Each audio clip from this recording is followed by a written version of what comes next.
Most adjusted EBITDA numbers on a SIM will not survive the first real examination of the general ledger. That gap is where capital quietly disappears after closing. I'm John Conrad. I'm the forensic architect at Numeratus US. We rebuild financials for buyers, lenders, and operators who need the number that holds under scrutiny, not the number that looks acceptable on a seller's schedule. If you are looking at any acquisition right now, the difference between the adjusted figure and the ledger-supported figure is the difference between a deal that works and one that erodes capital after the wire. I'm going to walk you through the exact add-backs that fail most often, the math of the overpayment, and the 3 tests every add-back must pass before it deserves to remain in the model.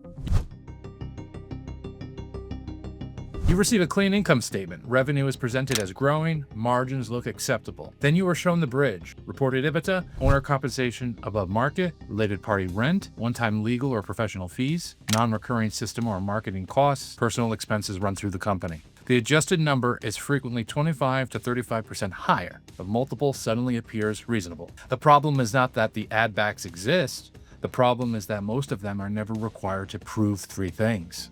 Is it truly non-recurring? Is it market rate? Does the general ledger support it? When those 3 tests are applied with a discipline, a meaningful portion of the adjusted figure disappears. These are the categories that collapse most consistently into real examination. Owner compensation. The seller draws a large salary and adds back the difference between the amount and a claimed market CEO salary.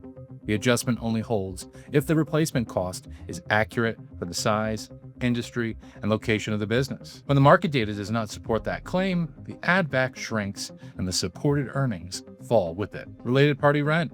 The business pays the seller's entity above market rent. The excess is added back. Once the lease and the comps are examined, the claimed excess is often smaller than presented, or the entire arrangement requires rewriting at true market terms. The cash flow the buyer inherits changes completely. One-time expenses, legal settlements, system conversions, special campaigns, these survive only if you can demonstrate they will not occur. Many cannot meet that standard. Personal expenses, vehicles, travel, family members on payroll, club dues, these are the easiest to identify and the first to be removed in any credible quality of earnings review. Force every line through the 3 tests, and the bridge that looked clean on the SIM starts to look like a narrative rather than a number.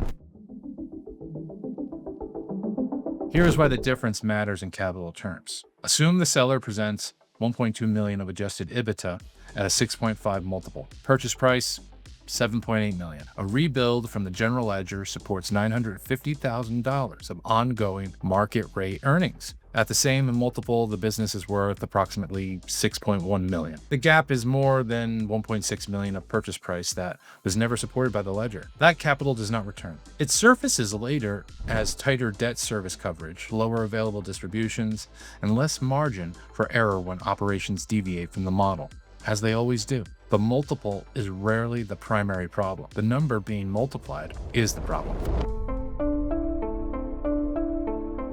After closing, the narrative ends and the ledger begins. Add-backs that were accepted on paper must now be funded with actual cash. Expenses labeled one-time reappear. The owner described as optional turns out to be the only person who understood the key customer relationships.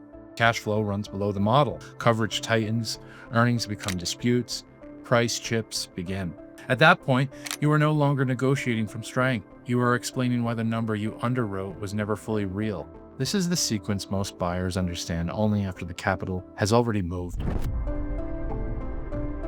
There is a clean standard that prevents this outcome. Rebuild EBITDA from the general ledger and source documents before you sign the letter of intent, or at latest, before exclusivity. Every add-back must clear these 3 gates, these tests. Number 1, is it non-recurring? Will this expense stop? Number 2, market rate. What would an independent third party pay or charge for the same item? Number 3, is it supported by the GL?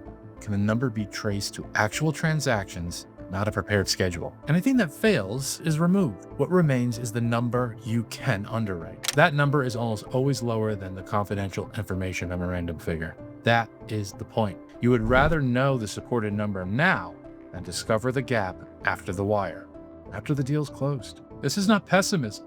It is the difference between buying a business and buying a story. If you are evaluating any acquisition right now, stop treating the adjusted EBITDA on the confidential information memorandum as a starting point. Start with the general ledger. Force every add back to prove it belongs. Rebuild the numbers. Then decide whether the multiple still makes sense. Most deals that look attractive on adjusted numbers look different once the ledger is examined. That examination is the only thing that protects the capital. At Numeratus.us, this is the standard we apply when we rebuild earnings for buyers and operators who need a number that will hold under scrutiny. The link is in the description below if you want that work done to that standard. Next Friday, we will take apart the liabilities that never appear on the P&L at all. Until then, examine the number before you multiply it. If you're interested in learning more about Numeratus.us, explore our library and start with this video up here.